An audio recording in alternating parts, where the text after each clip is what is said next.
there's a few things going on the WWE side of things that I feel like we should talk about, right? I think Okay. first and foremost is this White Rabbit. What And are your thoughts, right? Everybody, we talked about this. Everybody was sure Bray Wyatt's coming back September 23rd, SmackDown 9:23.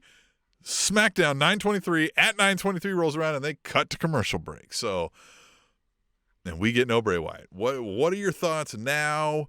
There's been more videos. I mean, there's obviously still somebody's coming. Somebody is this White Rabbit storyline. There's links to Corbin, Kentucky. There's links to, Wyndham, Maine. There's all kinds of stuff thrown around. Are we getting some kind of weird faction thing? This is still Bray Wyatt in my mind. People have been floating around ideas of it being Malachi Black coming back as Aleister Black. Some people are throwing out everything. Cody Rhodes, right? Like all these wild theories. What are your thoughts as it stands? I agree it's fun. I think it's fun right now because it is giving us, being the IWC, something to do.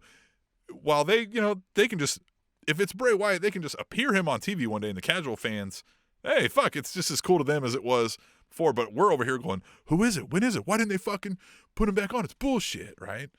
What are your thoughts? I think it's the smartest thing for the Triple H era to do with these White Rabbit things.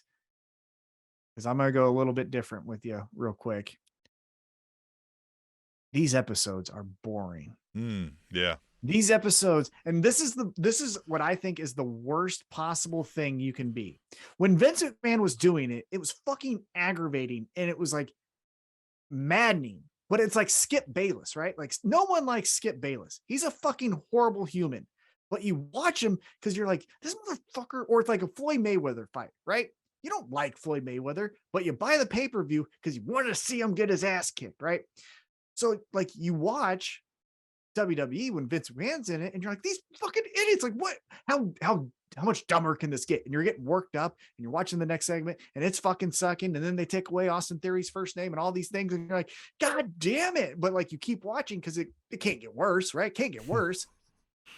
On the other end, when you get the fucking great stuff, right?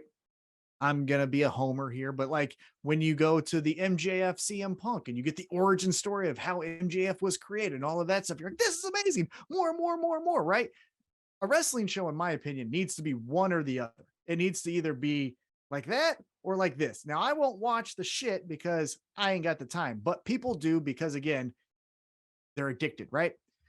The Triple H shows are very okay. Yeah. And that with this White Rabbit, going back to the White Rabbit, is perfect because Austin Theory and Johnny Gargano is fucking boring. Matt Riddle just continually getting beat up, but being your number one babyface is kind of getting old. Rey Mysterio not punching his son, who looks like a goddamn waiter at Olive Garden. Isn't that interesting? Edge, he comes back.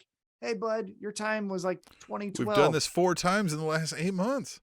Edge. And so I agree that there's a lot of boring with WWE and just, but it's not bad. It's not bad. No, it's not bad. But I agree where things like that, like the Johnny Gargano, Austin Theory, is just kind of like I don't.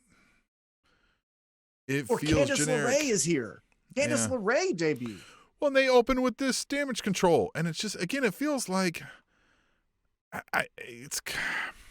there's no actual unifying. I still don't understand why Bayley, Io Sky, who was Io Shirai, and Dakota Kai, who don't look like each other, don't dress like each other, don't even speak the same language, are suddenly all unified in some sort of plan. Like, we haven't explained that, and so it's just boring, right? It's just like, okay.